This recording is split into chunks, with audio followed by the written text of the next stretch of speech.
Welcome to the 2021 Ladies of Laughter Grand Finale.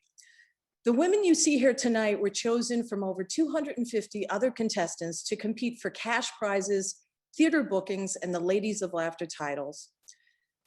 In 2018, the Ladies of Laughter established the Spirit Award to recognize women who have encouraged, supported, and inspired other women in comedy.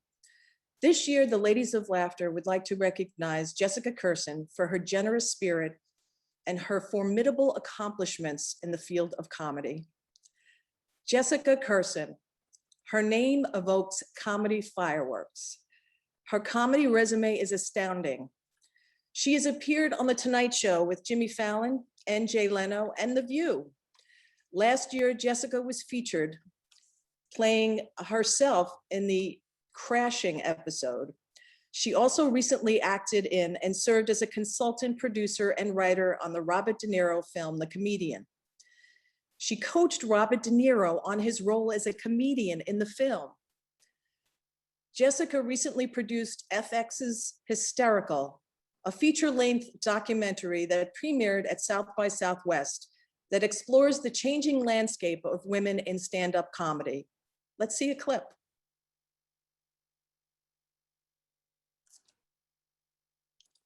Let's see the clip.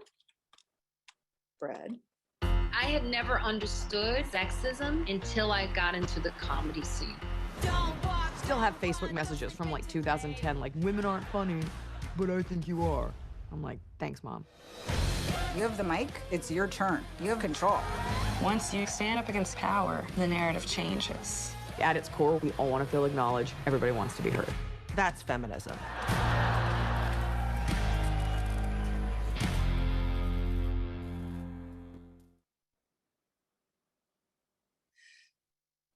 Jessica is a regular on This Week at the Comedy Cellar, and her long overdue 1-hour special, Talking to Myself, was executive produced by Bill Burr and recently debuted on Comedy Central. Jessica's characters come to life in her podcasts. Disgusting Hawk, which is presented by GAS Digital. She was awarded Best Female Comic by the MAC Association in New York City and received the prestigious Nightlife Award for Best Stand-Up Comedian. Jessica is a regular contributor to The Howard Stern Show, where she produces and stars in prank calls. I could go on and on. Oh, I almost forgot. Jessica was also a finalist in the 2000 Ladies of Laughter in Atlantic City. Her catchphrase is always be silly. Not only is Jessica silly, she's kind, generous, and helped so many other women in comedy. Listen to what some of them say. She motivates me to be a better comic. Jessica is tenacious, persistent, and ferociously funny. There is nowhere Kirson is afraid to go, nowhere. She's also the finest crowd worker I have ever watched. Tonight, I am very happy to present the 2021 Ladies of Laughter Spirit Award to Jessica Kirson. Oh, Peggy, oh my gosh. That was amazing. I mean, I am so... What? You've verklempt. I'm so uncomfortable. It's too much positive. It's too positive. It's all good. I know. Thank you. Well, you should be used to it by now, Jessica. I mean, the last couple of years have been amazing for you. Yes, they have been, and more to come, and a lot is happening now. And listen, it's a lot to take in what you just said, but I've learned to take it in because I have worked very hard for 22 years. I started in 1999, and I was in the contest, oh my God, many, many, many years ago. And it was an incredible experience. And I'm feeling for all these women tonight because I was a nervous wreck when I did it and when I performed. But what an accomplishment for them to get to this point. And I want to show the award because you sent it to me. And look how beautiful this is. I mean, this is so beautiful. It's great. I want everyone to see it. And Peggy wrapped it in a beautiful box. I knew you were going to mention that box. Yeah, she used 17 rolls of tape. It was really amazing. Yeah, Um, I found that box somewhere, but yeah. well, I wanted to ask you, like you mentioned 22 years you've been doing this. Like what's kept you going for 22 years? I know how hard it is. I only did it for like 10 years. So I can't even imagine being in the game for that long and staying in it for that long and excelling at it. What what do you attribute that to? I think it's a bunch of things. The love of making people laugh. I know that might sound corny, but it's really not about me. I never leave the stage or a television gig or any experience and go, wow, I'm amazing. I've never once, I don't even think, said that or felt that. It's literally Right, just one person coming up to me after the show saying, oh my God, I needed that, or you made me laugh. I haven't laughed in months, or, just a message that I get on Instagram or on Facebook. And it's just knowing that I'm helping someone. I really just get so much pleasure out of knowing that I'm helping people. right, I was going to be a therapist. I mean, that's what I wanted to do, was to help people. right, And also, you know, it's a constant drive. I mean, you have to have a drive. Like I want to keep getting to the next level. I want to keep getting better. I love the art of stand up. I love traveling. I love meeting new people and going to new places. And I love comedians. I mean, it's my family. I love being around other artists. That's why COVID was so hard, not being around my people, right, um, people that are just like me. right, And I love telling the truth, and I love being real, and I love that I can't be silenced, that it's the one place in my life where I can be present and no one can tell me what I can or can't say, and right, that no one can tell me to be quiet or shut up or silence me, right. basically. And it's a powerful feeling. There's nowhere I feel more powerful than when I'm on stage. And Wow. I really feel passionate about women in comedy right now. And I want to say on this, because I know there's so many female comics on this right now that are listening and watching, that this is our time, that we need to come together and really support each other. I don't mean just talk about it, but really come up with a plan, because no one is going to help us, and no one's going to do it for us. And people just keep, they'll talk about it and go, yeah, yeah, we're behind women, and we're going to book more women, and we're going to do this. And it's not true. No one's really going to do anything. We really have to, the women who are big comics who have big credits have to start helping other female comics more, and promoting other comics more online, and introducing them to club bookers, and really reaching out more and doing more to help people, because you know a lot of female comics are lost, and things, they've changed a little, but they haven't changed too much. They really haven't. And it's still not easy. It's not easy for female comics. If you look at the lineups, it's still mostly men, and there's one or two women on a lineup. And I've been saying this a lot in interviews for the movie, but it's like people could watch seven male comics, and most of them don't do well at all, hardly get laughs, and they'll leave the show and go, oh, that was a pretty good show. And then they'll watch a show with one female comic, and leave, the female comic doesn't do great, and they're like, women aren't funny. Like, have you Right, ever heard someone leave a show and go, men aren't funny? I mean, I right, guarantee you probably have never heard that, but there's a lot of men who aren't very funny, right, and a lot of women who are killers and who are amazing. And I'm here to say publicly that I am committed to helping female comics all over the country. I am going to do what I can to help. I'm planning on doing some free seminars to answer questions for people, because women are clueless. I've been traveling a lot lately, and they have no idea what to do or where to go. And they have so many questions, and it's time for us to rise, and we cannot wait for other people, specifically men, to help us, because right, they are not going to. right. Well, it sounds amazing what you have planned. Yeah, Um, I mean, I already started with the movie. That was a right, big statement.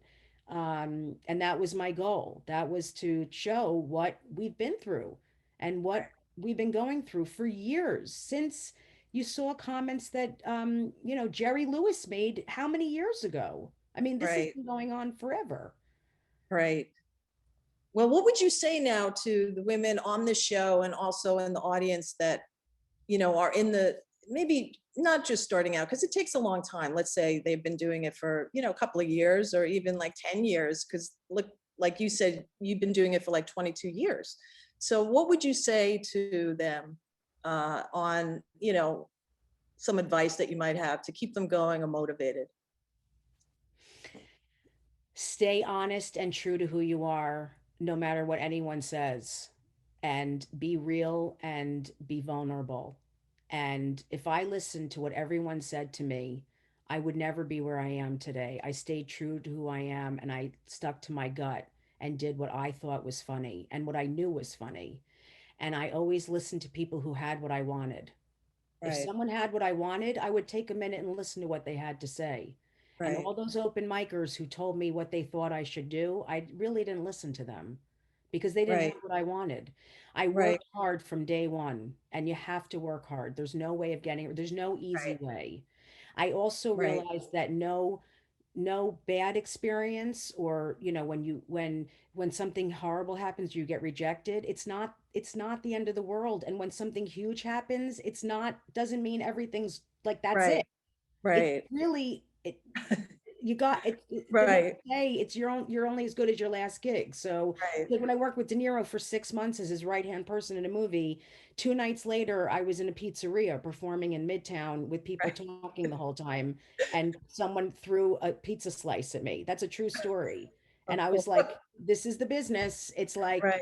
it's It keeps you so humble. It keeps you humble. yeah, and stick around people, like I said before, who help you rise. Be around people who want the best for you, even if it's a very little group. It doesn't matter. Don't, a lot of people want to bring other people down, and be around people who really help you because it's not easy. Right. But it's important to stay around positive people who want the best for you. Right. Yeah. Well, that's words for, just life in general, I think. Mhm. So, well, I just want to thank you so much for coming on. Congratulations. You're forever part of the Ladies of Laughter family. And we love you. We adore you. You should see the comments that are coming in. I'll send Oh, some of them. I'll send them all to you later. But thank thank you so you. much. And if you want, stick around for the show. Yeah, I love you guys. You guys are warriors for even being here, for doing stand up in the first place. It is so hard. Give yourself credit for even being here. I mean, really, like whether you win or lose, it doesn't matter. The fact that you're here, that you're even doing stand up is so huge. And Peggy, thank you for everything you've done for female comics, for me and for everyone else. You created this whole thing and it's been incredible for so many people. And I just wish you all love. And again, let's all stick together and just, let's all rise. That's all I can say. I love Sounds you good guys. to me. Thank you. Thank you. Thank Bye, you. Jessica. Bye. All right. Well, we've only just begun. Let's start the show. Remember, tonight, the audience is voting for their favorite comedian. So please remember to vote after each contestant. I'm so happy right now. This is such a great night, and I'm so glad you're all part of it. So now let's bring on your very special guest host for the evening. She most recently made her Netflix debut as part of season 2 of Tiffany Haddish Presents They Ready. She's also appeared on Late Night with Seth Meyers, Conan, The Ellen DeGeneres Show, This Week at the Comedy Cellar, True TV's Laugh Mobs, Laugh Tracks, and Last Comic Standing. Her comedy album Grudgery debuted at #1 on the iTunes comedy charts. She's the most recent Ladies of Laughter professional winner. Please welcome your host for the evening, Erin Jackson. Hello, everybody. Thank you for joining us for the grand finale of the Ladies of Laughter competition. Thanks again. Thank you, Peggy. And I guess, can you clap? How do you clap on I Zoom? know, Can we it's clap like- again for Jess? I don't know how we do it. I can't see you, but clap, clap, clap. That's what you do. Clap, You clap, type the clap. words. Yeah, You they're guys all are smart. clapping. You guys They're are all smart. clapping in the comments. Someone Fantastic. said woo hoo. Clap, clap, Uh-huh. clap. Whoa, That's whoa, it. whoa, whoa, whoa, whoa. And clap, clap. Some clap. emojis I can't read, but Exactly. yes, Jess was doing new comedian nights, new talent nights when I started coming to New York like 17 years ago. Oh my And God. I did her shows at the old Gotham Comedy Club. Jess is a vet. She's one of the Yeah. very, very best comics in the game, and everybody loves her. Yay. So I'm know. glad she got honored.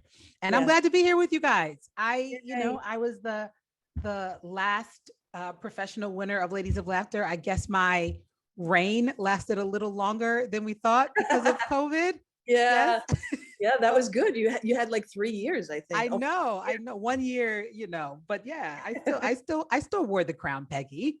Well, you had the great, after you won the Ladies of Laughter, I don't want to take credit for any of your success because, but right after that, you had the special on Netflix with Tiffany Haddish, and all this stuff came after Ladies of Laughter. So I don't know. I think if you win, Netflix has to give you a special. So I think those are the new rules. Hello. Yes. So I think they're, hopefully somebody's watching, but anyway, I'm thrilled you're here tonight. I'm glad we got you, and have fun. We're going to see some really funny ladies.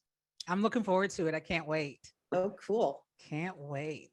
Okay. So, do you want to introduce our judges for the night? Sure. We've got 3 fantastic judges tonight. The first judge that I'm going to introduce is Jill Twiss. Jill Twiss is a former Ladies of Laughter finalist. She's a former writer for HBO's Last Week Tonight with John Oliver, and a New York Times bestselling author of A Day in the Life of Marlon Bundo, Someone New, and her new book, Everyone Gets a Say. So, hey, Jill, thanks for judging for us tonight. Hi, I'm super excited. We're glad to have you. Our next guest has been known as the Reinventionist. She's an actor, a voice actor, a stand-up comic, a podcaster, a talk show host, an author, a speaker, a producer, a teacher. You can catch her this fall on the new MC Light sitcom Partners in Rhyme. And you can listen every day to her podcast, Rolanda on Demand. She has a novel that you can pick up called Destiny Lingers. And you can visit her website at rolanda.com to enroll in her next voice acting masterclass. She's a pro. You know her from your TV if you lived in the New York area or have ever been here or anywhere nationwide. Second judge that I'm going to introduce is Rolanda Watts. Hey, Rolanda. How you doing? It's a joy to be here. I'm so excited. We're finally friends in real life. Yeah. You were just my friend in my head. So it's good. Well, now I'm your friend in cyberspace. Good to have you here. Congrats, everybody. And our final judge, who you've already seen, is Miss Peggy Boyce. For over 25 years, she's been bringing great speakers and talent to college campuses, theaters, and corporations nationwide. Please welcome the creator and the executive producer of Ladies in Laughter, Peggy Boyce. Yay. Woo. Let's be here. Very excited. All right, guys, we're going to get this thing rolling. I just want to let the audience know that after every performer, I saw some folks asking in the chat where they're going to be able to rate the performances. There's going to be a poll that happens after every performer that's going to come up on your screen. So you're not going to get sent anything. You just respond to the poll. You'll have a minute to get your answers in, and then we're going to keep the show rolling. So that's how it goes. Cool. All righty. I think we're getting started. I think we're ready for the first comedian. Yeah. All righty, ladies and gentlemen, coming to the screen. Our first comedian, our first contestant in the newcomer competition, recently won a residency at Broadway Comedy Club, and she headlined virtually at Flappers Comedy Club in Burbank, California. Coming to the screen, you guys, Miss Carly Polestina. Oh, so I went to Catholic school for 11 years, which is why I look like Catholic guilt personified. Catholic guilt, for those that may not get it, is something that lives in your upper abdomen. And then anytime you try to do anything, a voice that sounds like Ellie Kemper chimes in like, "Hi, I'm not sure I would do that." Or maybe you should just do nothing, but still feel bad about it. The school I went to was this weird small school called Resurrection, but I think it made me a more optimistic person. Because Resurrection showed me that even when things are the worst they can possibly be, just give it 3 days. Which is nice. And I try to take that optimism with me into everyday life, you know, like especially this past year, trying to find the good things. Like, for example, because we were all inside, catcalling rates actually went down. So I've been told. I don't really get catcalled. I get more constructive criticism. One time I was waiting for a train and I put up my hair and a homeless man yelled at me, "Much better." Yeah, I am single, but I'm off the dating apps. I don't want them. I'm an old timey romance person, you know, like I want to meet someone in real life. They're kind of a jerk. I'm kind of a jerk. My hair is long and flowing to symbolize youth and fertility. It doesn't matter. They're way more into me than I'm into them. So I go home. Then my father walks in and is like, "Ezra's paid your dowry with all the finest goats in the land." And I'm like, "But father, I do not love him." He's like, "Marriage is business. You'll learn to love. Get out of here." And once I am wed, I shall cast up my hair to show I am a matron now. And from the distance, I will hear a single voice that calls, "Much better." Thanks so much. I'm Carly Palestina. Thank you so much, Carly. Oh my goodness, the dating Yay, apps. Funny. Yeah. All righty. I think you should be seeing a poll. There it is. There it is.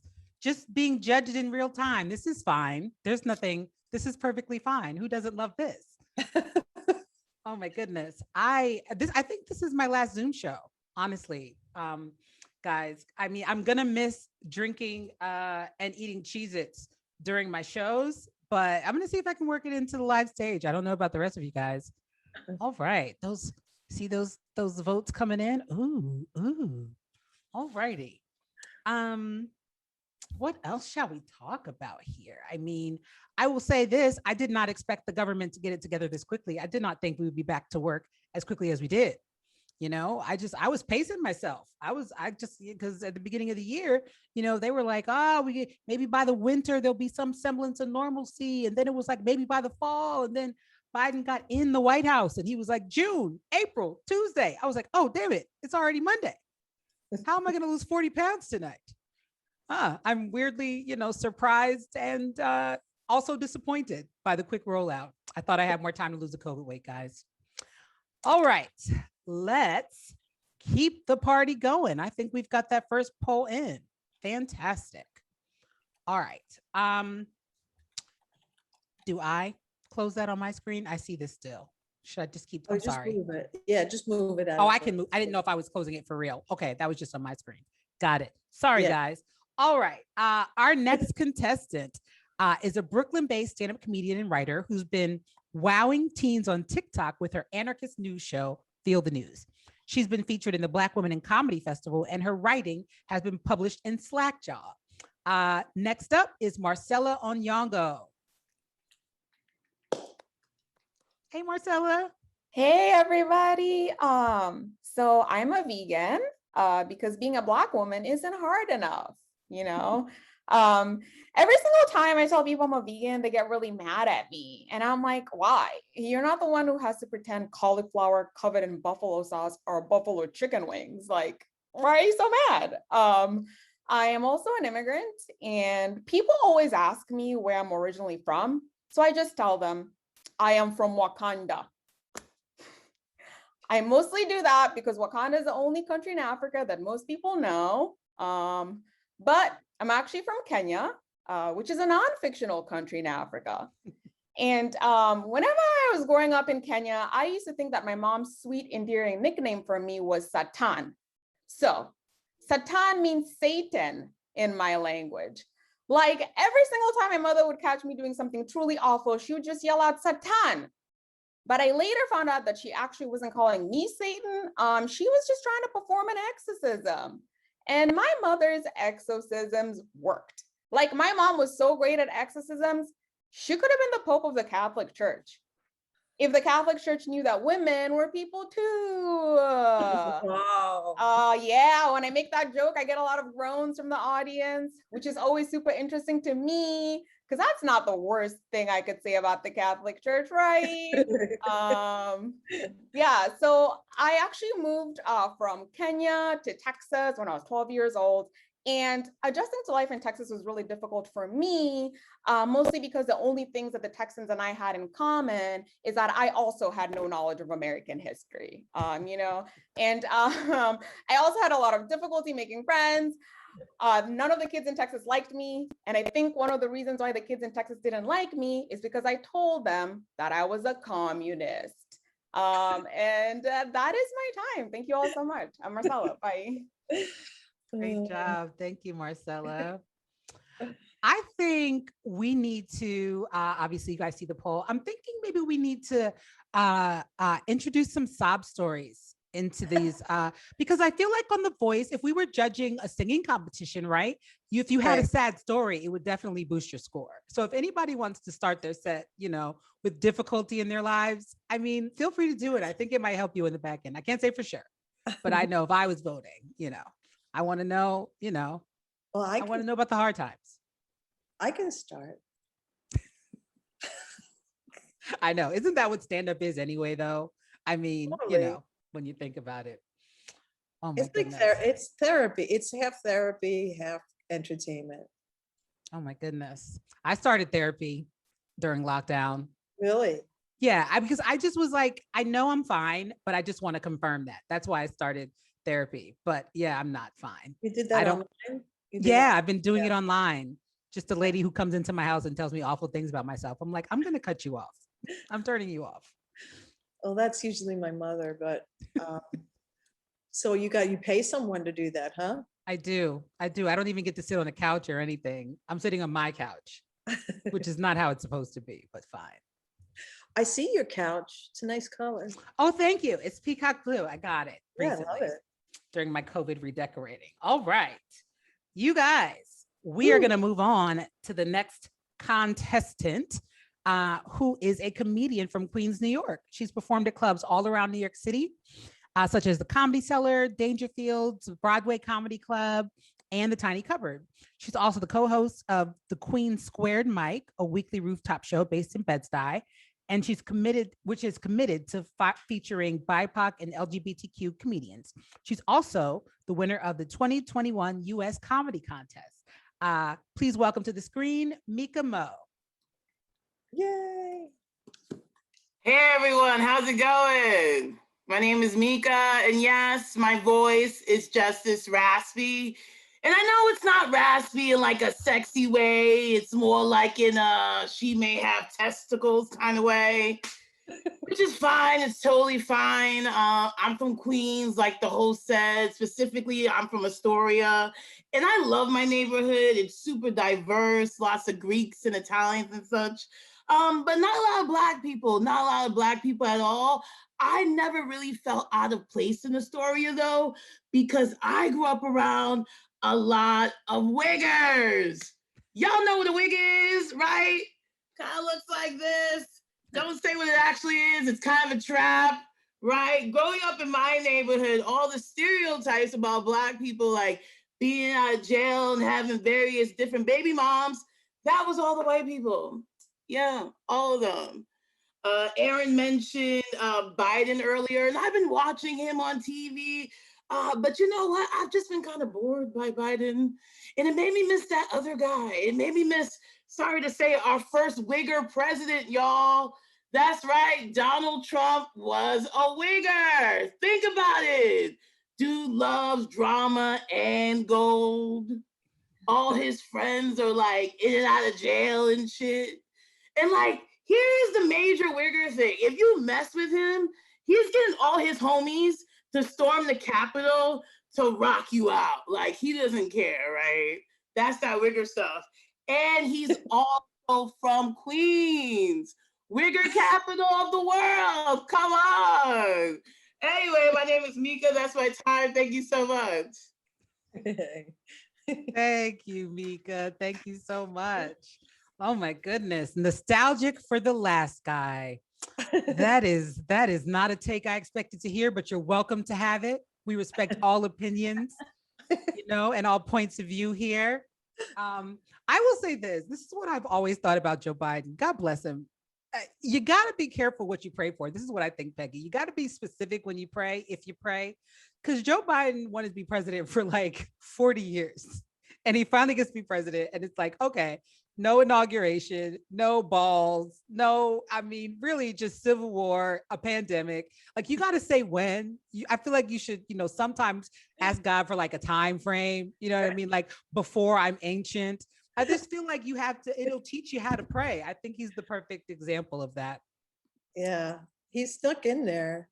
But yeah, he really did. But he made it in under the wire. He really did. It's like being a comic. It's a lot of perseverance to be It's true. I mean, just like, you wait 17 years to get your break or 22 years to get your break. Exactly. You don't know why you were doing it in the first place when you get it. Oh my goodness. At some point you just do it because that's all you've been doing. That's all you know how to do anymore, right? All righty. I want to check in with the judges so far. How about Jill? Jill, have you heard anything that resonated with you so far? Have you been enjoying the show so far? I have been having a great night. I've been remembering that the night that I did the Bud Light Ladies of Laughter contest, I got pulled over for the first time in New York City by a man who I immediately cried because I'd moved to New York like 3 days before, and he screamed at me, "Stop crying."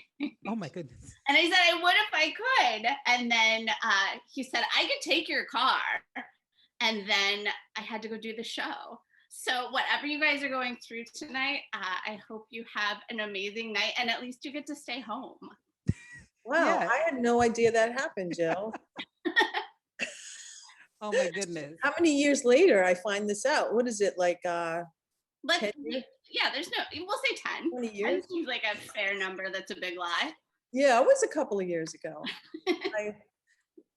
Yeah, it was definitely a couple of years ago, but you performed pretty well considering you were just, you had an incident beforehand.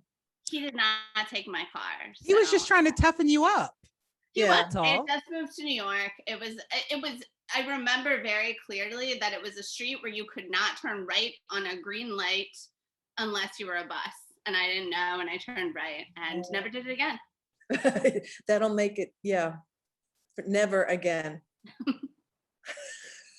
All Never. right. Thank you. Thank you so much. All right. We're going to keep going. The next contestant, you guys, from what I've heard, her mom thinks her comedy is nice, but is also glad she has a medical degree, you guys. Really overqualified to be here tonight. Please welcome Julia Bedricki. Zoom comedy, we're doing it. Are we tired of Zoom yet? Like, I don't know, but for me, everything is just blending together. Like, I can't tell if I'm in a work meeting or having sex because I just keep hearing the same things. Like, are you recording? Is this a good angle for you? Did someone else just join? Oh, I think your dog's watching. I'm Polish, if you couldn't tell by my face. And people are always saying, like, you look just like Scarlett Johansson if she ate exclusively pierogies. But I get it. I'm basic. I embrace it though. Like the other day, I went to Marshall's, Home Goods, and Target. That's what I like to call the white girl triple crown. And I'm quite the Maxinista. Like my boyfriend, I got him online, and his bedside table is just an upside down Amazon Prime box, but no student loans. So he's a bit of a steal. And like, that's pretty big because most guys my age think a 401k is a type of assault rifle on Call of Duty. Yeah. He's really adopted my cat as his own, which I think is super sweet because cats can be like a little unpredictable. Like if he makes too loud of a noise or too sudden of a movement, she's so quick to be like, "You're not my real dad." I got a new apartment. Yeah, I moved into a little bit of the rougher side of town, but I still try and be friendly with all my neighbors. I'm always like, "What's cooking?" They're like, "Meth." I get it. Small business, shop local. I come from a healthcare background, so I'm always trying to build rapport with my patients. I asked the patient if she was up to anything fun, and she said, yes, it was just my son's birthday. We got a bouncy house. I said, bouncy house, how cool, those are awesome. And she said, well, no, not really, because he fell and broke his arm. To which I replied, at least he has 2 of those. And he did not. He did not have 2 arms. So that joke didn't land, but neither did her son. That's it for me. I'm Julia. Thank you so much. Thank you so much, Julia. Oh my goodness, that was hilarious. I like laughing at stuff like that. I'm laughing at the one arm. He lost his arm. Yes, I said it correctly. He broke his arm. The arm. He broke the arm is what he did. Oh man, you guys might have seen me drinking out of a plastic straw. I still do that. Whatever. Come at me. You know, I mean, I know about the turtles, but let's just be real. How many turtles do you know? How many do we really need? Is that wrong? Is that wrong? Is that more wrong than the joke about the one-armed kid? I don't know the answer to that. I mean, I care about the environment and stuff. I care about the oceans. I care about having a better world in the future. I mean, I don't have children, but I'm a cougar. You know, I want my boyfriends to have a good planet when I'm gone. So, you know, whatever. But I just don't know if paper straws are the way to get there. I like a plastic straw still, a bendy straw. Just telling you stuff about me. Whatever. Can't wait to get back to cougaring. I've missed it during the pandemic. Oh yeah. All righty. I think we are. What's going on? I think I clicked something by accident. Sorry. No worries. I No made worries. myself the spotlight. I thought I was a turtle. Sorry. No, we need you. I'm just saying, when's the last time you hung out with a turtle? Anyway, I can't even remember. Moving on. Our next contestant has recently opened for Judy Gold and Vic DiBitetto. She was a finalist in the Jeannie Robertson comedy competition at Meadowlands Comedy Festival competition, and she's performed at multiple comedy festivals across the United States. Please welcome Gina DiMaggio. Hey, Gina. Hi, thank you so much for having me in my own kitchen. This is great. I'm a teacher, and this year I've had to teach on Zoom, which is terrible, but at least while I'm lecturing, there are no distractions. So the kids could stay totally focused on TikTok. So that is great. I actually have a lot of experience. I've gotten a lot of experience teaching online from doing comedy open mics. They have a lot in common. Nobody listens when I talk, and everyone still lives in their parents' basements. I just want to go back to how it was before the pandemic, back when it was frowned upon to have 30 students with you in your bedroom. You know, even then though, my students didn't understand why they spent all year solving for X. One kid said to me, "When in life will I ever have to find X?" And I was like, "Oh, you'll get it when you're my age and you spend 3 to 4 hours a night on Instagram trying to find your X." I was married once. Oh my God, longest month of my life. Oh, yeah, I got married too young. That was the problem. Right out of high school to a guy my age who worked at the place where all dreams come true, the Meadowlands Carnival in a parking lot in New Jersey. But we split up right before he was getting promoted to the Ferris wheel. But I did get alimony, 10 ride tickets and a snow cone. We had a son together, so that was good. And he's gay. My friend said, "Could you tell he was gay when he was little?" And the answer is no. He was exactly like every other kid in his tap dancing class. When he turned 21, I took him to a gay bar, but he's shy. And I left with 2 lesbian women's phone numbers, but I'm not gay, all right? So when I was done making out with them, I said, "Son, did you have fun with your mom?" And he said, "Actually, no, I didn't." And I said, "Oh, it's not important how many phone numbers you get. What is important is to remember that you have a hot mom." I'm Gina DiMaggio. Thank you. Thank you so much. You are a hot mom, Gina. Oh my goodness. All right. Man, going out to a bar. That'd be nice. I think I exhausted the dating apps thing. You know, I've moved on to I've moved on to apps, I should say, that are not traditional dating apps. Maybe that's more fair. Like I had done like the Hinge and the Bumble and stuff like that. But in 2019, when I first started cougaring, I met a young man because of the U-Haul app. That's a really good dating app, guys. I ordered moving labor help, and they sent me a very strong young man to my door. He just showed up, And I was like, well, you know, he did put the bed together. Like I felt really good about it because I felt like it was manners. You know what I mean? Like you know, I want to show that I'm grateful. You know, it's the best dating app I've been on. I'm just saying, you can order somebody from U-Haul. Yeah, they have to come when they say they're coming on time. I'm just saying. All righty. I think we're all done there. Yeah, we're halfway. 1, 2, 3, 4. Yeah, we're like, we are. We're more than halfway through the newcomers. All right, well, let's keep it going. The next comedian, oh my goodness, is a TikTok sensation with over 30 million views and her own monthly headlining show at Caroline's on Broadway. Sorry, not sorry. Please welcome Zarna Garg. It's really funny if you could read it. Namaste. Namaste. I'm an immigrant. I came to America with $9 in my pocket, 10,000 in the bank, but 9 in the pocket. I'm not a typical Indian woman. This bindi, it's a PR thing. So my name is Zarna. That's not a real name. My parents messed up. They misspelled it. You see, Jharna with a J means waterfall in Hindi. Zarna with a Z is she's the youngest. Let the servants name her. It's as if I got up here and said my name was Melizabeth. But in defense of my parents, naming a baby is not a big deal in India, and neither is the baby. No one in India says, come see the baby. What's to see unless it's missing a foot? So I've been married for 23 years to a really nice man. We're the perfect Indian couple. We do math for fun. We take romantic walks in the park and discuss interest rates. We have 3 kids. They're the perfect Indian kids. At least that's what the nanny tells us. So I've noticed something about life in America. People say, I love you a lot all the time and to everybody. I love you in the morning. I love you in the evening. I love you. You went to school. I love you when you came home. So much love. I hate it. I've never said I love you to my husband. Culturally, it's not something we do, and it's only been 23 years. What's the rush?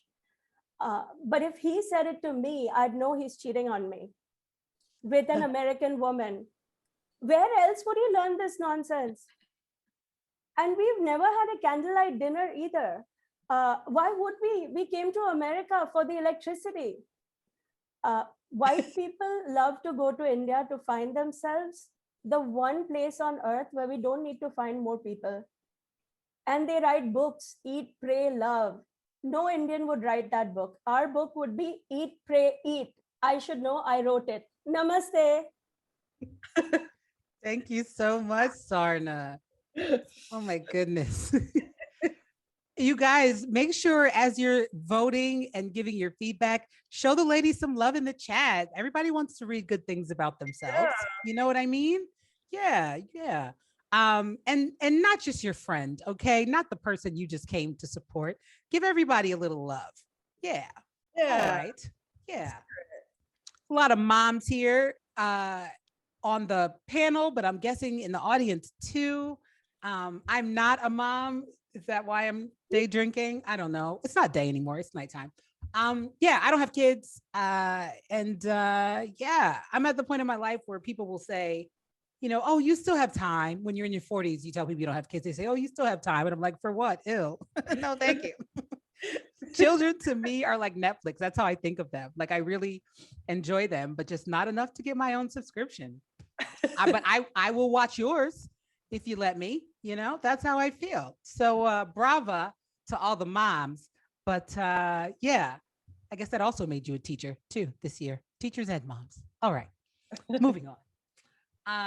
Our next contestant has performed at many venues around Los Angeles, including the Comedy Store, Flappers, Genghis Cohen, Haha Cafe, and West Side Comedy. On a normal day, you'll find her working on comedy while tending to her animals and having in-depth conversations about duck vaginas with her autistic son. You guys, please welcome Sarah Shackleton. Hi, I'm Sarah. I'm English. I actually come from one of the most dangerous and violent places in England, my house. I grew up with an abusive alcoholic father. We didn't have much money or food, but we did have one thing, luck, because when I was 8, he died. I have a 14-year-old son who has autism, and my son's dad and I are happily recently divorced. And I just found out he's got a new girlfriend. I'm so excited because he's such a great dad when he's trying to impress someone. Marriage, it's weird. I think marriage is all about compromise. Our biggest compromise was over children. My ex said it would kill him to have a second child, which, looking back at it now, would have been worth it. Children with autism often have other diagnoses as well as their autism. So like my son has ADHD, OCD and ODD. It's a lot. ODD is oppositional defiance disorder. When the doctor first told me he had that, I was like, no, no, no, no, no, he does not. I'm one of those alternative health kind of mums, a sort of gluten-free, homeschooling, shoes optional kind of mum. I get a really hard time about it. It takes a village to tell you all the ways you're doing it wrong. Sometimes when I get so fed up of people giving me random parenting suggestions that I like to mess with them a little bit. The other day, my son was having a major meltdown in Trader Joe's and hitting me. And someone rushed up to me and said, "Is that your child?" And I was like, no, but grab his legs and help me get him in the van. That's it from me, Sarah Shackleton. Thank you so much, Sarah. Oh my goodness, that sounds like my kind of parenting. I like it. I don't have children, like I said, but I have really fantastic ideas about how they should be raised. And I like to share them with all my friends who have kids. I critique all the time. You know, I don't know. Did you guys, you moms here, Gina, Sarah, when your kids were little, I don't know how long you've been here, Sarah. But like, no matter where you live, they have Tooth Fairy, right? Did you guys play the Tooth Fairy? Yep. Did you do that with your kids? What was the going rate in your house, Gina, for the Tooth Fairy? Oh my God, whatever I could find like nearby, because it'd be in the morning and I forgot to put stuff under, like $1 or something. Like $1. Okay, what about you, Sarah? Do you remember? Yeah, my son actually said he didn't want money. He wanted a present. I love it. So I had to find him a present. And then he wanted to leave out a little pretend toilet so the Tooth Fairy could pee if she needed to pee in the middle of the night. So we had to get a doll's toilet and leave it on the counter. Well, if she was bringing presents, she should have her own toilet. Oh my goodness. I remember when my godson told me he got $10. I was like, your fairy and I need to have a discussion about priorities because she owes me $90. Guys, anyway. All right, let's move it on. Our next contestant is a stand-up comic out of St. Augustine, Florida. And she's taken the state by storm, working with comics like Jill Kimmel, Moody Malavi, and Mike Rivera. You can follow her on all social media platforms at Mama of Jokes. Please welcome Morgan Gallo. There you are. Hey guys, my name is Morgan, and as you can see, my shower drain is currently clogged at the moment. Thank you for asking.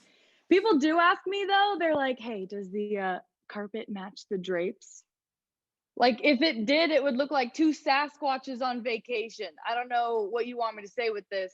Like I get nervous going to the beach because if I forget to shave, I might end up on the Travel Channel. That's where I'm at personally, looking like a ghillie suit with a bikini on it. It's not a good look. No, it's not. I'm hairy because I'm Hispanic. I know I don't look Hispanic. I'm like tan enough to be hate crimed, but also white enough to be the one that did it. You know what I mean? I know that's how I come off. I'm also bisexual. I came out recently, like 10 seconds ago. So I'm glad you guys could be here with me. This is great. For those of you who are confused, let me clarify. Being bisexual means that I like women and men that look like women. Okay, I have a lot of options. Yes, I do. And you know what? I'm also a voluptuous girl. I like being voluptuous, except when I go to the doctor, because like that's not the word they have written down on my weight chart at the moment.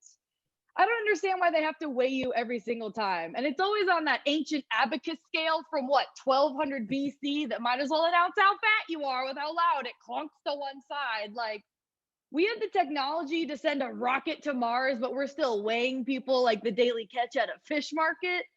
I got on the scale. The nurse was like, oh, we got a big one. We're going to need a bigger boat, doc. Like, I came here for my flu shot, not a shot at my self-esteem, Nurse Jackie, okay? If I wanted to feel insecure about my weight, I would just visit my mom. She doesn't charge me a copay to tell me I'm pudgy, okay? And her scale is electronic. I still get a lollipop afterwards, or sometimes a Slim Fast if she doesn't like the number. My name is Morgan Gallo. Thank you guys so much. Thank you so much, Morgan. Oh my goodness, I so identify. After the pandemic, I mean, it's gotten even worse. I mean, I put on everybody, maybe not everybody.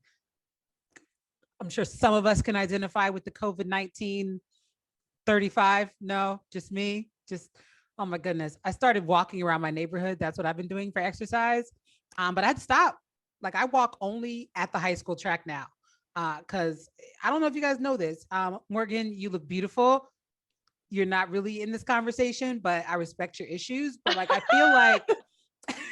feel like when you're puffy and you work out in your neighborhood, what happens is your neighbors cheer you on and they think it's helpful, but it's really not. You know, I rather you didn't look. I'm just fat and I'm walking. You see it every day. It's not the Special Olympics.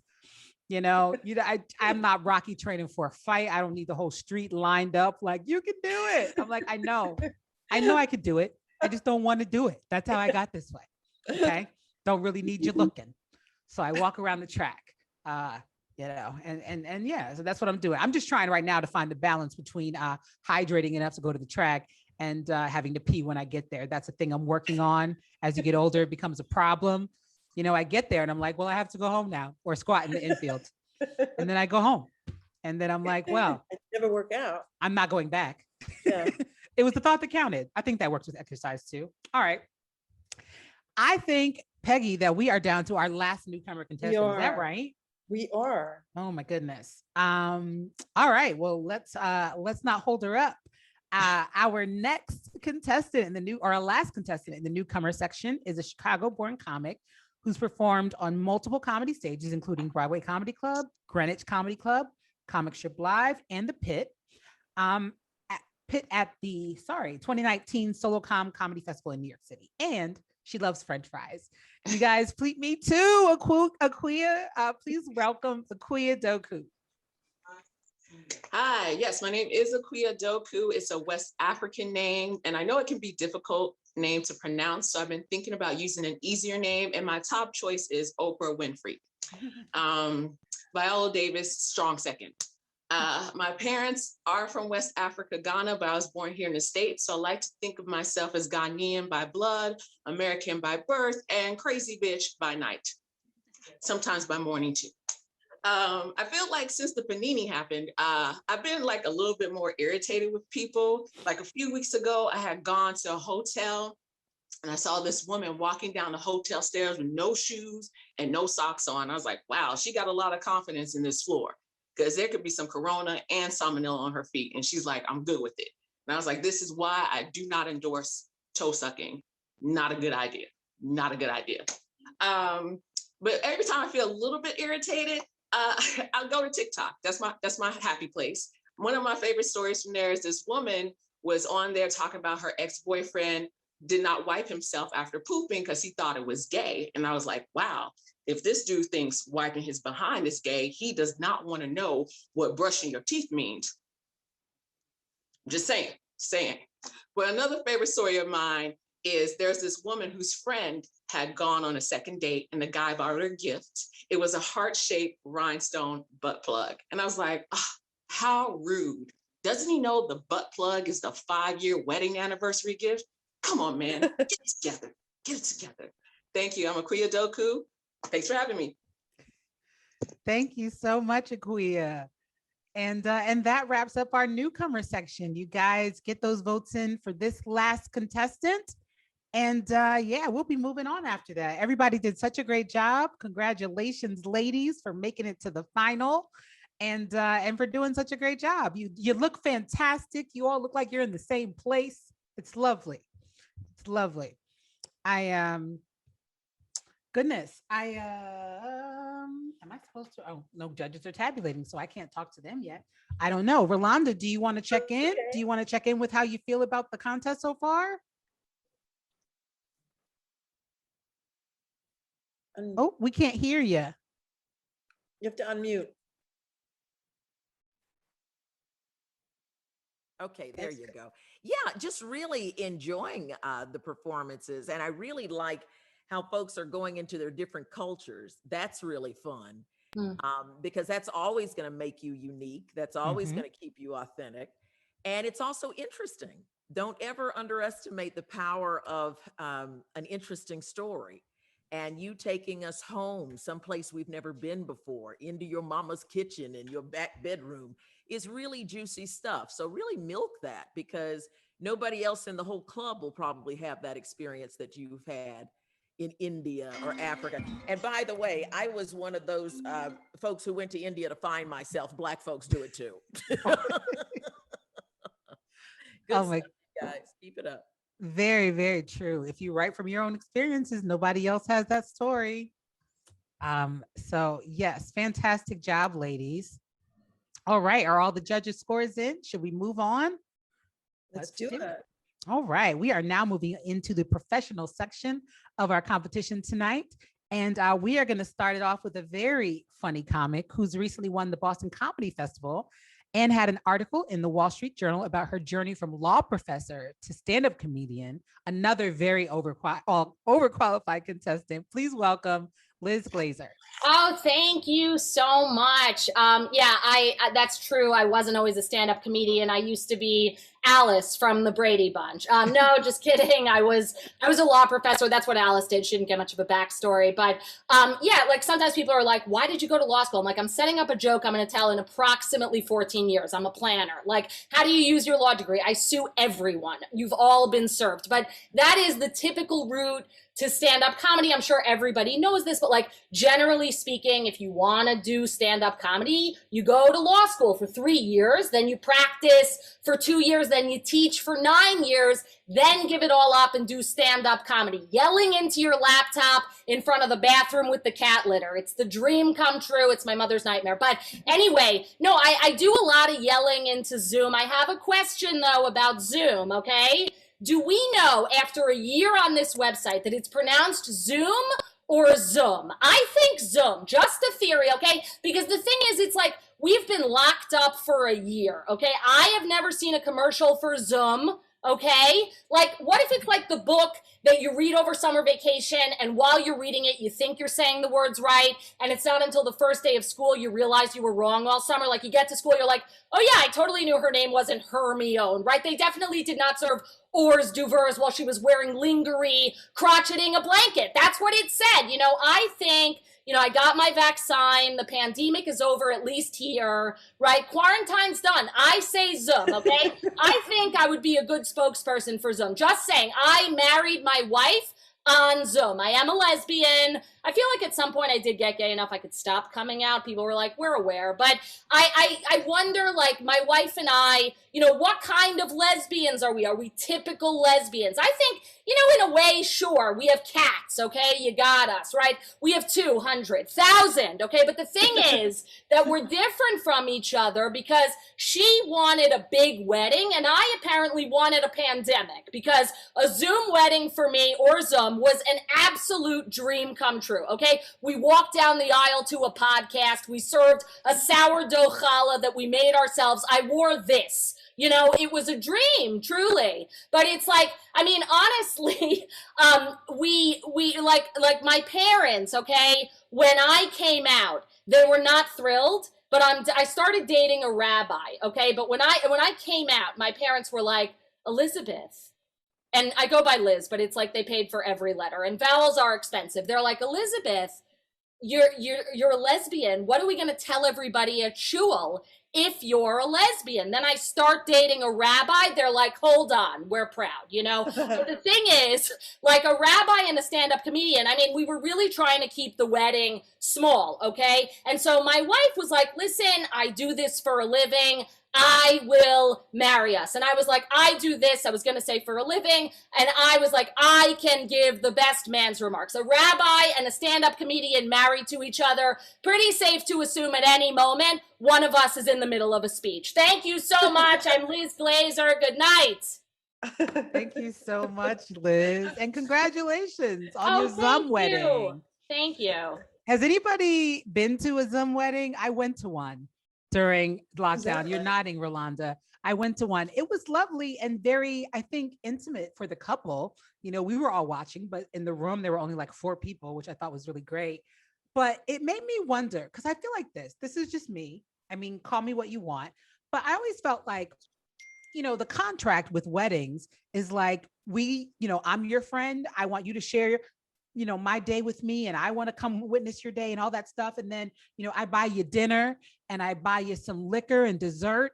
And then in return, you give me a gift to cover the amount that I spend on your dinner. We break even on the thing. That's how I feel weddings are, right? It's just come witness my day, got to break even. But like when I don't come there and you don't give me dinner and drinks and dessert, then do I have to give you the gift still? Because I felt like it was just a transaction. Like basically I'm saying, like, if it's a virtual wedding, then can I give you a virtual gift?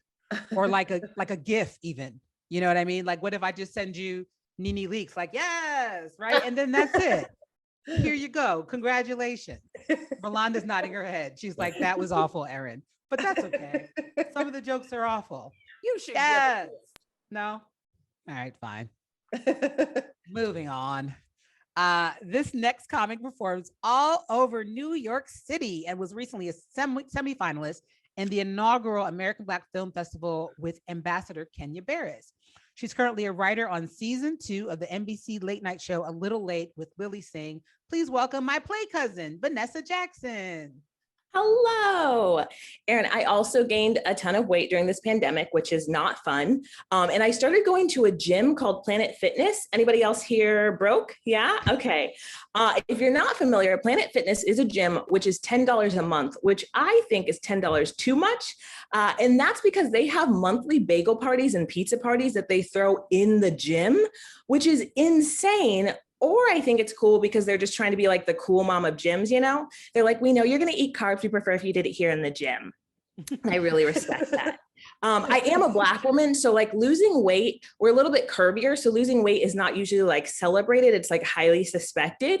Like I went home 10 pounds thinner, just 10 pounds. And my mom treated it like it was a hostage situation. She literally sat me down and was like, who were you with and what were they feeding you?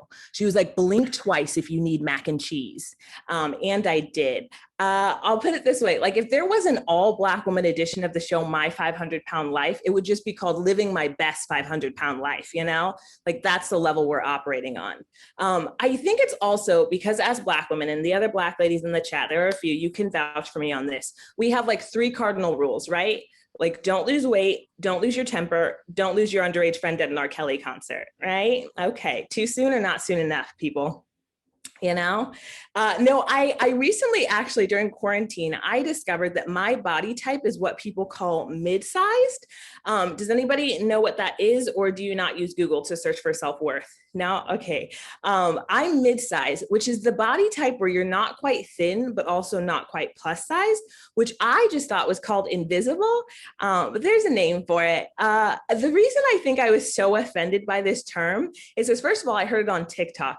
And the only time I've ever heard this term before this was when people are referring to buying a car, like a mid-sized sedan. I feel like men get to be like strong and tough and women have to be Subarus, which is a little rude. I think I'm also just jealous that like now that I know what my body type is, I have to like identify by that. And I'm just jealous because other body types get way cooler taglines, right? Like if you're plus size, you get to be like a big, beautiful woman. And if you're thin, it's like nothing tastes as good as skinny feels. And then mid-size, it just fits a family of 4, which is a little rude. No, I recently actually moved to New York. So I'm celebrating 2 years in New York, which is exciting. And I'm still kind of like learning how things are done here. Like if you're not familiar, one big difference, I'm from the LA area. And if you ask anyone what they do for a living, everyone's career, everyone's always like, oh, like I'm an actor / musician / DJ. But then I learned in New York, they just call that a barista, which is very fun. I'm also, unfortunately, like a product of early 2000s rom-coms, right? So I thought coming to New York that my time here was going to be a lot more like a romantic comedy, like How to Lose a Guy in 10 Days. The only thing I lost in 10 days was my will to go on. This is like an insane city to live in. Like my sister came and visited me and she was like, how do people live in New York? And I was like, I don't know. I don't feel like I live in New York. I feel like I reside in New York, but I live in fear. You know, it's off the L train, by the way. I'm Vanessa Jackson. You guys have been amazing. Thanks. Thanks so much, Vanessa. Honestly, I was a Planet Fitness member many years ago. And I love the analogy of like it being like your mom, but really, I just think it's brilliant marketing. I mean, if they can keep you fat, like you have to keep going there. I mean, that's all it is. Yeah. Yeah. It's like getting free cigarettes with your patch or something like that, or an analogy that makes sense and it's funnier, guys. Okay. I didn't have time. But I am, so midsize, I had never heard. As soon as you said it, I thought car as well. I am an SUV. I am a full-size vehicle. No, I'm an SUV. I'm a family van, trying to get down to midsize. You know what I mean? I'm just trying to get down. I'm Weight Watchering. Right now, it works. It's flexible. They got a good app. I sleep a lot more since I started Weight Watchers. Because Jill, when I run out of points for the day, I go to bed. That's how I do it. And because I'm not going to stay up 6 more hours and be starving. That's stupid. Why would a person do that to herself? You know, I got 18 hours of sleep on Sunday. It was really amazing. I felt very refreshed. And that's just how I do it. So judge yourself. All right. Moving on. Our next contestant is a stand-up comic from Chicago, Illinois, where she's a regular at all of the clubs, including the Laugh Factory and the Comedy Bar. She's open for Natasha Leggero, Lynn Coplitz, and Michael Costa, just to name a few, and just recently performed in the South by Southwest Virtual Festival this year. Please welcome Sarah Perry. Hey, Sarah. Hi. Can you hear me? Yeah? Yep. Yeah. Okay, cool. You guys, I'm so excited because I just had my very first one night stand in my life. Yeah. I emailed my dad. He's stoked. Here's the thing though, it was super weird because me and this dude, we were hooking up and he pulled out a condom, which is totally fine. But he asked me if I could please put the condom on for him. Yeah, I was like, I'm not your mom. Like, let's let's go. Come on. I have not had any sexual relations since before the pandemic. Anybody else? Yeah, no, just me. You could lie. Oh, one person. Thank you. Because I made myself a promise that I wasn't going to hook up with anybody unless they had my 3 things that I need. I don't think they're that big of a deal. Number 1, okay, you have to have a bed frame. Okay, you have to have a bed. It doesn't have to be IKEA. Could be Target. Could be a couple cardboard boxes. Just something that lifts your bed off the floor, right? Number 2, you have to have a bank account. Hear me out. Could be empty. Could be overdrafted. Just create the damn account. Okay. And number 3, very important, you have to have a full set of silverware. Okay. And I'm not talking a family pack. I'm literally talking 1 knife, 1 spoon, 1 fork, right? If you have that baby fork for salad, I'll do you right here. Okay. I will. Yeah. And I realized that in my personal life, I don't know if I'm hanging around the wrong people, but I don't know any man that has all 3 in my personal. The only person that I know that has all 3 is my cousin. Yeah. And he's married. So it's out of the question. But, last dude I went on a date with, we had dinner and he kissed me goodnight. And then he invited me to Easter Sunday with his entire family the next day. And I'm so weirded out. And he was like, I just don't think anybody should be alone on Easter. And I was like, well, Jesus was, so relax, you know. My favorite thing about the pandemic was watching the people that always have their shit together finally crack, right? That's my favorite part, right? My mom, she always has her stuff together. Nice, caring, generous, kind, Christianish when she needs to be, you know what I mean? She called me 2 weeks ago. This is a true story. She called me to tell me that she got physically kicked out of a vacuum cleaner store, which, yeah, like what even is like go on Amazon, you idiot. She called me, she goes, well, Sarah, my vacuum cleaner broke. And I was like, oh no, the green one? And she goes, yeah. And I go, the one that you've had for longer than I've been alive? And she's like, yeah, so, because she's a baby boomer and she refuses to believe that anything is ever broken or needs to be replaced, right? That's why she's still on her first marriage. And she took it to this guy. He fixed it. She brought it back to him. She goes, it's still not working. And this vacuum cleaner fix-it guy had the balls to look at my mom in the eyes, a middle-aged Midwestern mother of 4, okay, and say, well, ma'am, maybe you're not vacuuming correctly. Yeah, when she called to tell me that, I was like, okay, so this is your one phone call from jail because you stabbed that guy, you killed him, right? Because you don't tell a mom how to vacuum, okay? That's no. That's like 80% of my mom's job, okay? Other 20%, I don't know, having sex with my dad. I don't know what she does, but it's a lot of cooking and cleaning and sending me money when I need it. That's what moms do, okay? Yeah, you don't tell somebody how to do their job. I would never tell a vacuum cleaner guy how to fix a vacuum, would never tell my mom how to clean. You shouldn't tell me, a stand-up comedian, how to file for unemployment benefits every week. So that's it for me, guys. I'm Sarah Perry. Thank you so much. Thanks so much, Sarah. All righty. Our next comedian, and you guys can vote while I intro. Our next comedian won the Best Comedic Actress and Best Comedy Writer at the New York City TV Festival for her original comedy pilot titled Happily Ever Allie. During lockdown, she wrote her first book, receiving rave reviews, and it's now available on Amazon, Kindle, and Audible. You can catch her acting on the new Netflix series Halston with Ewan McGregor, and you may have seen her in a bunch of TV commercials with her latest coming out this month for GE. Please welcome Elise Kenny. Hi, guys. Thank you so much. Being single during the pandemic was the worst. I was so starved for human contact, I applied for a job in Governor Cuomo's office. We just had Mother's Day. I love my mom. She's a psychoanalyst. At least she's always there for me. Like whenever I have a problem, she's always there to make it bigger. I tell her about a guy I'm dating. She tells me what's wrong with him. She goes, I didn't want to say anything because I know how much you like him, but he's a sociopath. Sometimes she'll be subtle about it. She'll say, this new one you're with seems very nice and handsome and has multiple personality disorder. So the other day I said, look, Mom, I know you're trying to help me, but maybe you should stop setting me up with your patients. She goes, Elise, we're out of time. I was recently diagnosed with an eye problem called hypertropia. It's real, even though most people think it's a new song by Cardi B. First off, I get double vision. So looking on the bright side, this crowd looks a lot bigger than it really is. What do we have, like 200 people here? I see 398. Yeah, one guy went to the bathroom. Double vision is also terrible for dating. Anytime a creepy guy pops up on my dating app, I'm twice as disappointed.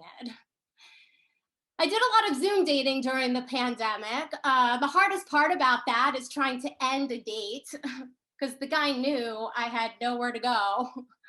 I'd say, gotta go. He's like, really? Where? I need to rest my eyes. I have hypertropia. He's like, cool, I love that song. My parents are always bugging me to go on that Jewish dating app, JDate. And I'm not even Jewish. No, I am.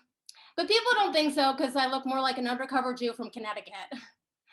And that's God's fault. You know, God is the one that gave me very fair skin and light blue eyes, and then he poured all that bleach in my hair. The last guy I went out with, we went on 3 dates, and he sent me a handmade crossword puzzle about our 3 dates. Like he was forcing me to do homework. I knew it wouldn't last, so I just told him I changed my phone number. And he got upset. I said, don't worry, I'll send you a Sudoku. I never say on my dating profile I'm a stand-up comedian, you know, because then a guy thinks he's gonna end up as material in my act. And he's right. And I can't say I'm an actress because then all he wants to do is role play in bed. And it's so hard for me to say no because I need the work. I recently booked a commercial for Shout Stain Remover playing an over-the-top soccer mom. What a stretch. First, they had me play soccer all afternoon with my very bratty fake actor kids, and then stay up all night long and do everybody's laundry. Shout got the stains out. You know what else it removed? Any chance of me forgetting my birth control. Yeah, I think doing this commercial is why I don't want kids. It's either that or it's the 5 kids I have now. No, I don't have any kids. And I talked to my mom about it. I said, Mom, I don't think I want to have kids. And she goes, that's okay. You get that from me. Time. Thank you so much. I'm Elise Kenny. Thank you so much, Elise. Very funny. You get that from me. All righty. Moving forward, our next comic is an award-winning comedy writer who appeared in feature films such as Made in Manhattan and Return to Me. In 2018, she performed in NBC's America's Got Talent. Please welcome Becky Viduccio. Hi. Oh my God. Thank you so much, Erin. Thank you guys. Oh, okay. Weird day today. I had to take a pregnancy test earlier today. Yeah. And boy, have those things changed since 9th grade. I mean, first of all, for starters, it was negative. What? I've never seen that before. No, they didn't have that in the 80s. I don't need more kids. I have 3 kids. We were in quarantine together for a year. The first day of quarantine, they're like, what do you do all day while we're at school? So I showed them. So first we did some laundry, lots of laundry. Then we baked some muffins, did the dishes, and then we cried in the shower and split his Xanax. And it really wasn't big enough for any of us. I have a 13-year-old daughter. We had our first peer pressure conversation. I said, Sophie, what are you going to do if someone offers you drugs or alcohol? She goes, don't worry, Mommy. I'm just going to say, no, thank you. I can't have that. I'm pregnant. I think we're giving her too many choices. I think we're spoiling kids these days. I do. Clap it out, judges. Are we spoiling them? We're giving them too many choices. We're always asking them what they want, how they feel. I'm like, please, I'm from an Italian family. We didn't have choice when I was little. My parents would take us back to school shopping, Italian style. They'd be like, how about these shoes? You like those shoes? Oh, you don't like those shoes. No, she don't like those shoes. Okay, how about this? How about no shoes, huh? How about this shoe right up your ass? And that was just my mom. So I think I'm becoming my parents as I get older. Here's the problem for me. I'm becoming my dad, who's a 75-year-old Italian man shaped like a tomato. And here's how I know, because I have all his problems. I have high cholesterol, acid reflux, hair on my chin, and my mother's really starting to get on my nerves. And my husband, he's turning into his dad. So now we're both third. So now we're just like this really awkward gay couple. It's not working. It's not working. But I did marry a British guy. Thank you. That's right. I'm in an interracial relationship. I'm white. He's pale. He's so pale that sometimes in bed at night, I read by him. He's so pale that when my family first met him, they asked me how much longer he had to live. He gets so mad. He's not watching. He gets so mad when I make fun of England. He's like, I'll have you know that Britain used to be the #1 empire of the world. I'm like, okay, well, I used to weigh 90 pounds. Like, slow your roll, Professor Snape. You know what I mean? Did you ever have sex with Professor Snape? Because I have. Did you ever have sex with a British guy? DM me. It's not fun. It's not. He's not watching. Let me tell you why. Because he does this annoying thing every single time. He's like, the British are coming. The British are coming. I'm like, yeah, I know. I saw them getting closer. I'm getting older, but I feel young and vibrant. And then I get out of bed. And like this morning, I woke up, I looked in the mirror, and Mickey Rourke was staring back at me. It's hard. It's hard. Here's how you know how old you are, by how many ologists you have. Like in my 20s, I had a dermatologist. That's it. Now that I'm in my 40s, I have a cardiologist. I have a cardiologist, a pulmonologist, a gastroenterologist, and of course, for my vagina, an archaeologist. Thank you so much. Hi, Mom. Thank you so much, Becky. I hope your husband wasn't watching. All right. Our next comic, you guys, is a Philadelphia comedian and storyteller who performs all around Philly New York City, the Northeast, and the West Coast. She's been featured on The Q Show on Fox 29, Free Speech TV, and in many festivals and publications such as the 360 Comedy Festival, the She Devil Comedy Festival, the Bechdel Test Fest, and a semifinalist twice at Helium Comedy Club's Philly's Funniest Competition. She's also won the San Francisco Moth Slam and was featured in the Boston Globe. Please welcome Emily Epstein White. Hey, everybody. How's everybody doing emotionally, spiritually, pandemically? I am just okay. That's how I am. I have 2 kids that I know of. I drink. One is 2 and one is 5. I have a husband and I have a dog, and it has been fun. It has been just the best. The only benefit I can think of so far from this pandemic is that it's really lowered the bar for what good parenting is. I mean, now when people ask how my kids are, all I need to say is alive. And I'm doing great. They may never learn how to read or write or arithmetic, but they are hunting, gathering, and doing archery like motherfuckers, okay? They are really good at that. We live in Philly. We moved here a couple years ago from California because we hate ourselves. And we moved in December, which is a really good time to figure out if the Northeast is a good decision for you. At that point, my daughter was only 2 and she had never experienced snow before. So we're like, all right, that's a perk, right? So we get her in a little snowsuit, take her outside. She's outside for 5 minutes and she's like, all done.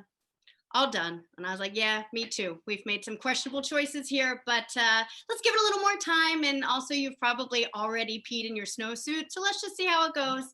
Gave her 10 more minutes. She hated the snow so much it helped her to develop new language skills because that was the first time that I ever heard her say, this is some bullshit.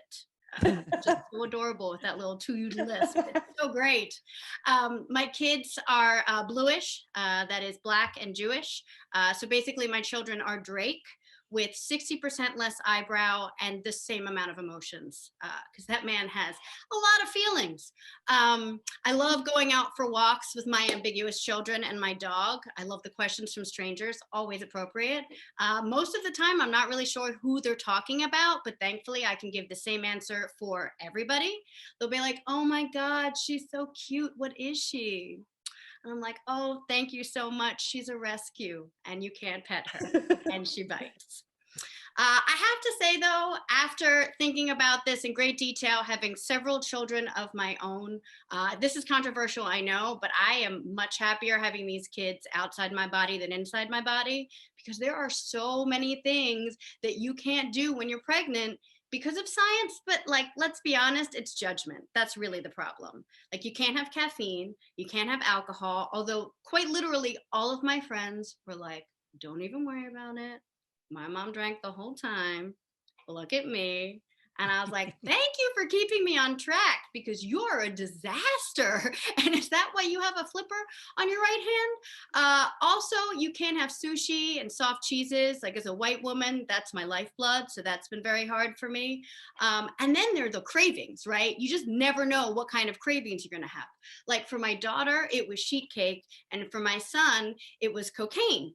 But he's out of my body now. Everybody's great. And sometimes just for fun, after I change my son, I'll flip him over, do a line like a little baby strip club. Oh God, so much fun, you guys. And in case you're wondering, it turns out both my kids hate snow. Thanks so much. I'm Emily Epstein White. Thank you so much, Emily. Pregnancy sounds amazing. Okay. Our next comedian was named a comic to watch at last year's New York Comedy Festival. She's a beloved fixture at the classiest comedy venues in New York City and some of the least classy as well. She'll be headlining Caroline's on Broadway on June 27th. Please welcome Natalie Perlin. Hi, so something that not a lot of people know about me is I have very large breasts. You probably can't tell tonight because I'm wearing a turtleneck, and it is leopard print, which obviously helps to camouflage. My mom hates it when I wear leopard print because she says leopard print is a slutty fabric. I think that is ridiculous because leopards are very shy and solitary animals, and they're just trying to blend into the jungle, and it's not their fault they're so beautiful. But zebra print. Zebra print is for whores. Sorry, I don't make the rules. So I do identify as LGBTQ, little girl voice, big titty queen. And I was just born this way, like 7 pounds, 4 ounces, 36 triple G. The doctors told my parents that I was probably never going to be able to run, but I proved everybody right.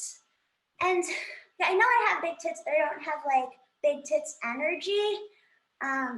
Like growing up, I was a fat kid, or I guess now we would say I was a big, beautiful child, except for ugly. I had braces, acne, and scoliosis, triple threat. But I was always like the only girl at Jewish camp who didn't get any Shabbatograms. If you don't know what a Shabbotogram is, so it's like a Valentine, but you can get it every Friday. And it basically just determines your sense of self-worth for the rest of your life.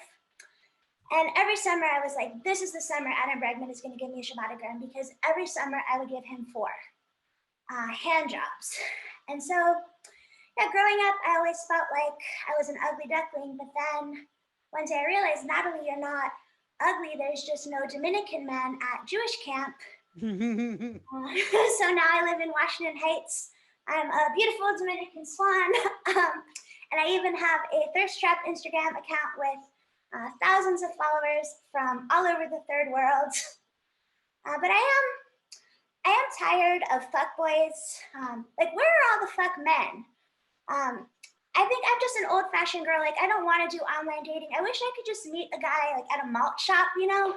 Like, we could sit across from each other and like share a milkshake with 2 straws, like real straws, not the paper straws. And then I could just like gaze into his eyes, like while the jukebox plays and he like finger blasts me under the table.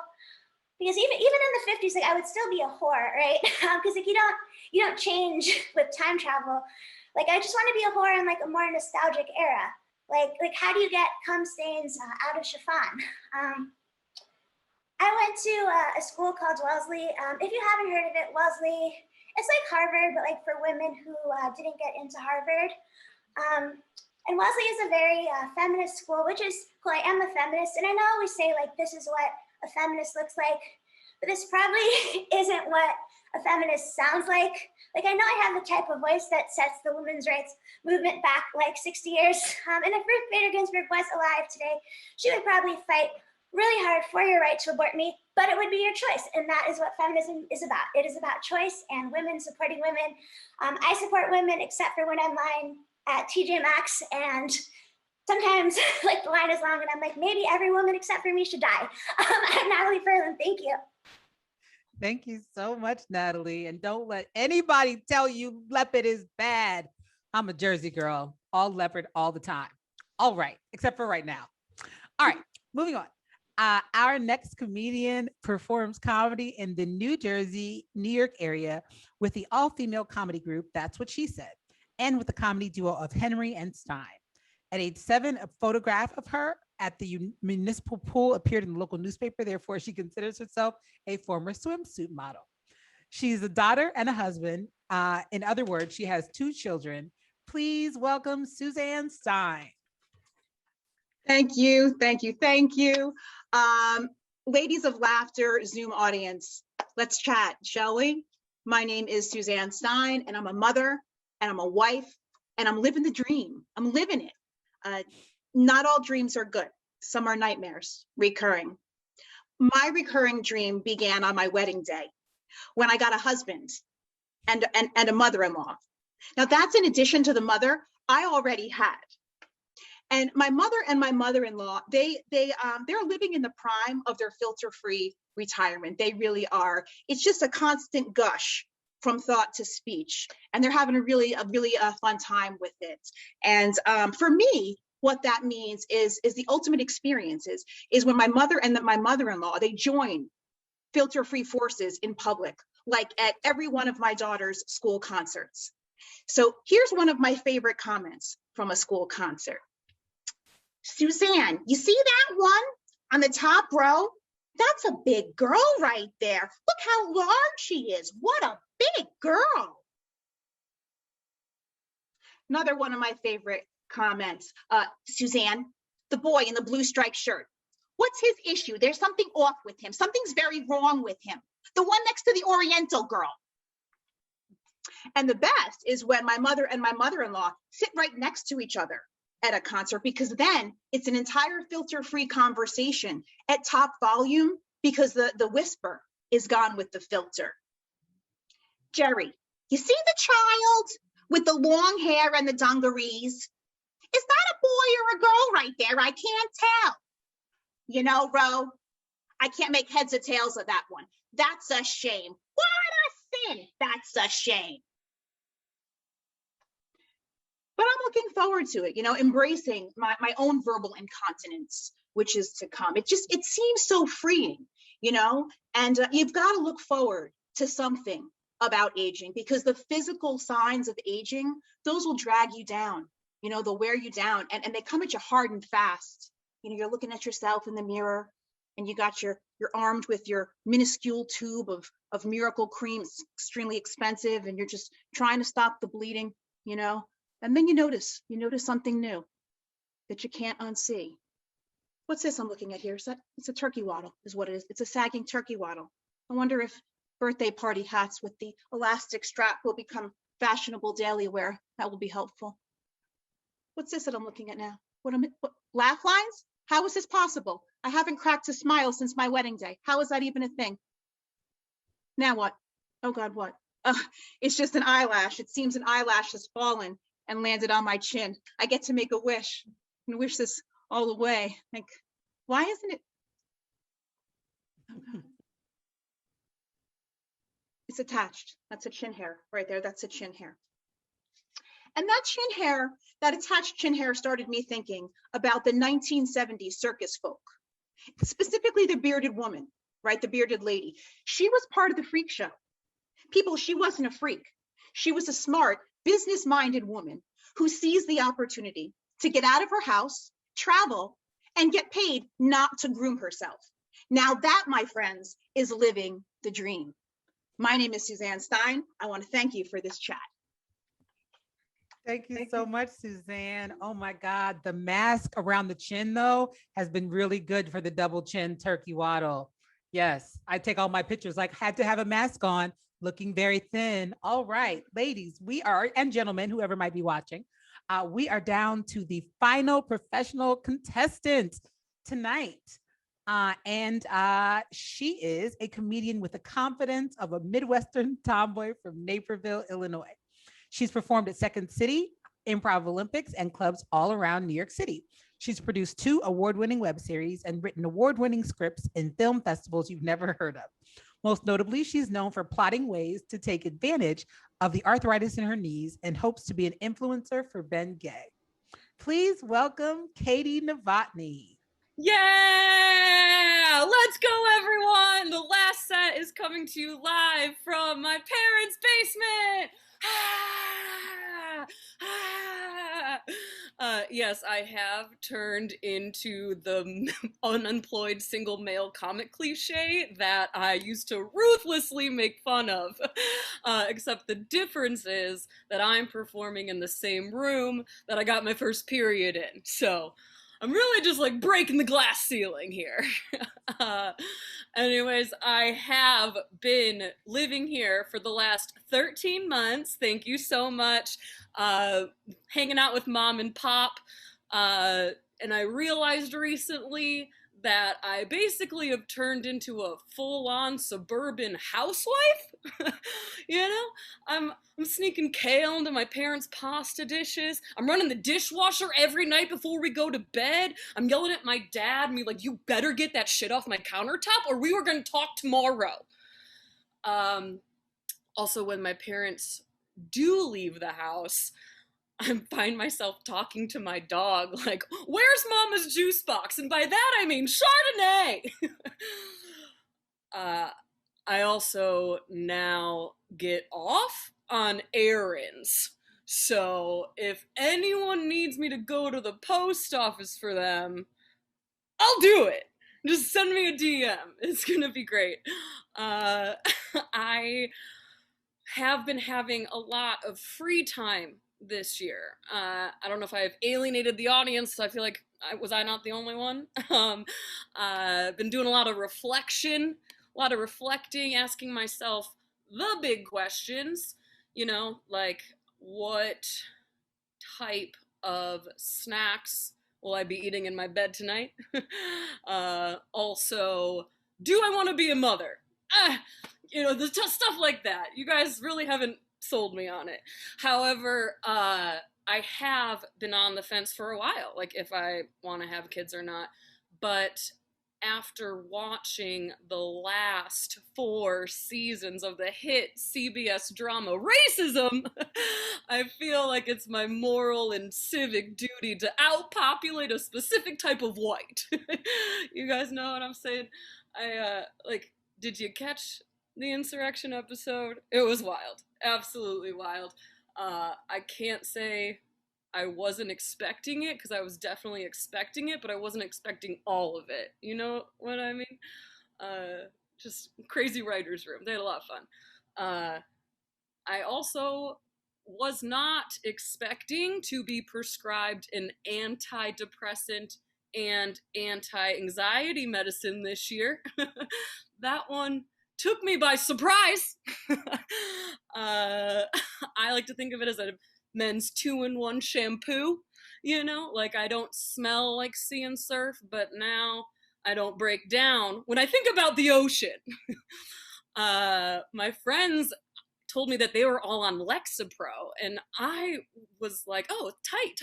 And then my doctor prescribed me Cymbalta. So I was like, oh my God, am I driving off the antidepressant lot with the Camry?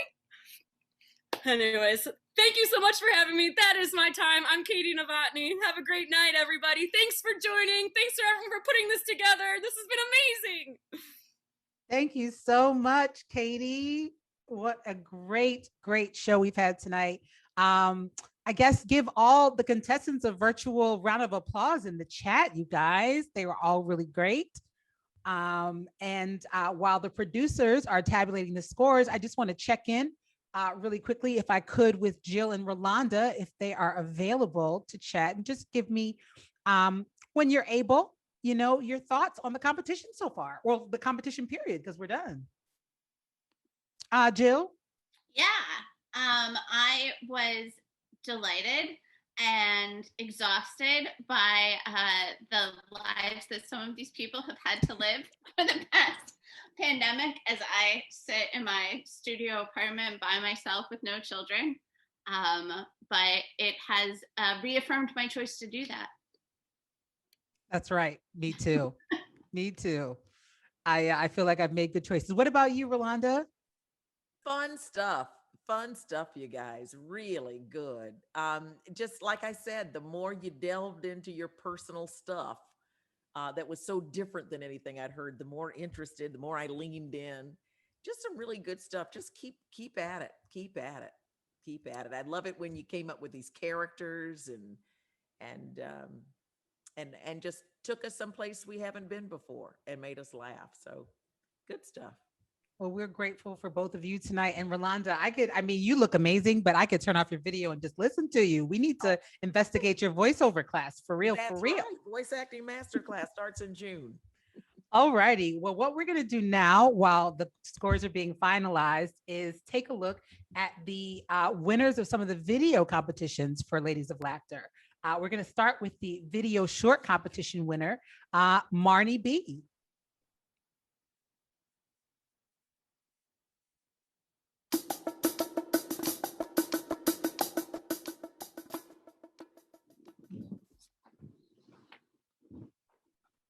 So I have a niece now. My sister, the baby's owner, brought this child into the world and just expects me to like her, I guess. I don't know. In the time I've spent with her, which isn't much by choice, thank you, I've started to jot down the reasons I hate her, because my sister can't just accept that I hate her. So I'd like to share those with you now. She spits up during dinner, my dinner. She has absolutely no tact. She laughs at things like boop, but then I'll tell a very highbrow joke and it'll go straight over her head. She used to suck her thumb, but now she can't find it. Like, it's right there. This is disgusting, but she came with a receding hairline. I would never have a baby with a receding hairline. If I had a baby with a receding hairline, I would give it back. She doesn't know her name yet. My dogs learn their name after like one treat. She has bald spots, like multiple, and she's a girl. Awkward. Her eyes are like a little close together for my taste. She'll FaceTime me and then like act surprised that I'm there. Like, I didn't call you. She already has cellulite, the poor girl. Although like when we go out and people stare, I know that's what they're staring at. So at least I'm like the hot friend. She tries to wave like hi, but instead she does the trucker move, and I'm pretty sure that's an early sign of a prostitute, which is like fine, like to each her own. She like refuses to nap during the day, but also refuses to do my job so that I can nap. She has no teeth, and my sister refuses to get her dentures, and like worse than that, she refuses to let me get her dentures. That's so rude. She eats her hand, which is weird, I guess, but like actually it's like no carbs. You know, now that I think about it, I caught her eating a bowl too. There was nothing in it, just like the plastic bowl. Do you guys know? I can't. Do you think she wouldn't? Do you think she's like trying to like lose the cellulite so that she can be the hot friend?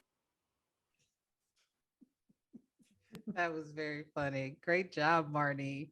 Oh my goodness, dentures on a baby. All right. The next video we're going to screen is the winner of the Story Slam competition, Vicky Judith. Let's see it. Shortly after my friend told me that she had been mugged, I decided to purchase a gun. I felt vulnerable, so I went online and I found Dave's Gun World and Target Range. I called him up and I said, hey, I've never, do you have lessons? Yes, we do. How's Thursday, 4 o'clock? Okay. So on Thursday, I drove over to the shop. Just inside the door, there was a large glass display case, and it was filled with handguns. On the left were the revolvers, and they all had names: Sleuth, Rin Tin Tin, Stubby. On the right were the semi-automatics. One was called Lil Abner. Above the display case was a large plate glass window through which you could see the actual target range, maybe 6, 7, 8 stalls.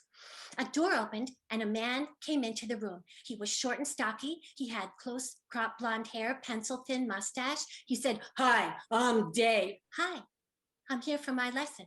Come on into my office. I followed Dave back through the door he'd come out of into a tiny office. Dave locked the door behind us. He sat down at his desk. I sat down across from him. He opened the desk drawer and he took out a revolver and bullets and he placed them on the desk. He said, we'll begin with the 5 rules of safety. And Dave began to explain to me the 5 rules of safety and the 6 ways of this and the 7 ways of that. And he showed me how to load the revolver. But then he began telling me a story. He said, you hear him breaking into your home, all right? You have a plan. You go directly to the master bedroom, lock the door behind you, dial 911. Retrieve your gun from the bedside table. Position yourself behind the bed facing the door. All right? You hear him in the hallway. He knows you're in there. You call out, I've called the police. I have a gun. He breaks down the door. You can see him. He can't see you yet. His eyes haven't yet adjusted to the darkness. Check to see if he is armed. If he is armed, you aim and fire. That's the law. If he's not armed, you're in trouble. But if he is armed, you aim and fire. You did everything you could to avoid a confrontation. You did not pursue him. Your gun was your last resort. Dave picked up the loaded revolver. He rested it against his cheek. He said, your gun is your best friend. It is always there for you. And then he showed me the stance. It was a lot like golf. You had your feet planted shoulder width apart and he's comfortably bent. He showed me how to grip the gun and how to aim by lining up the sights. And then he led me next door to a small private target range, just 2 stalls facing a long, narrow room. There was a metal track in the ceiling, like they have at the dry cleaners. Dave clipped a target to this track. It was a paper cutout of a man's head and chest. And it occurred to me, Dave had never even asked why I was there. It was assumed from the moment I entered this place, I was there for one reason: to purchase a handgun for the purpose of killing human beings. Dave sent the target out 25 feet. He had brought along that loaded revolver. He unloaded it. He put the bullets in his pocket and he put the empty revolver down on the ledge of the stall. He said, pick it up. I picked up the gun. Load it. He handed me the bullets and I loaded the revolver as he had shown me. Okay. So I assumed the stance, I gripped the gun, I lined up the sights, and then very slowly, I pulled the trigger. A small round hole appeared in the chest area of the paper target. It was so easy. I had absolutely no sense of the awful power of this thing. And I said to Dave, this is a real gun, right? I mean, these are real bullets. Fire the rest of the rounds. I assumed the stance, I gripped the gun, and I thought, I could turn and shoot Dave. He would never see it coming, somebody like me. And then I had the most awful, almost irresistible urge to turn and shoot Dave, just to see what would happen. I thought, well, this is what children must feel, curiosity. I fired off the rest of the rounds, and I stared at the empty gun in my hand. To me now, it looked terrifying because it looked harmless. It looked like a toy. It didn't require strength, courage, or even much skill. Dave offered me more bullets, but I shook my head. I put the gun down on the ledge of the stall. The lesson was over. That was really good. Wow. What a great job, Vicki. That was amazing. That What an really amazing was. story. I It's the felt like I most was watching a conversation. That was Wow. fantastic. And I just went to a shooting range, and everything she described is Mhm. exact on point. I enjoy it myself. I will say Including that. the residue of the feelings you have when you have that power in your hand. Very true. Great job to Wow. everybody. Great story. And guess what, Rolanda? We have a winner. All We have a right. Well, that's winner. what we came here for. The results are in. I'm going to bring Peggy back to the screen so she can make the announcement. Right. Okay, well, thank you so much, Erin. Let's hear for Erin Jackson. And let's hear for all of our wonderful judges. Thank you so much, Rolando Watts. What an honor to have you here. Appreciate it. And also Jill Twist, a former Ladies of Laughter contestant. Thank you so much for being here.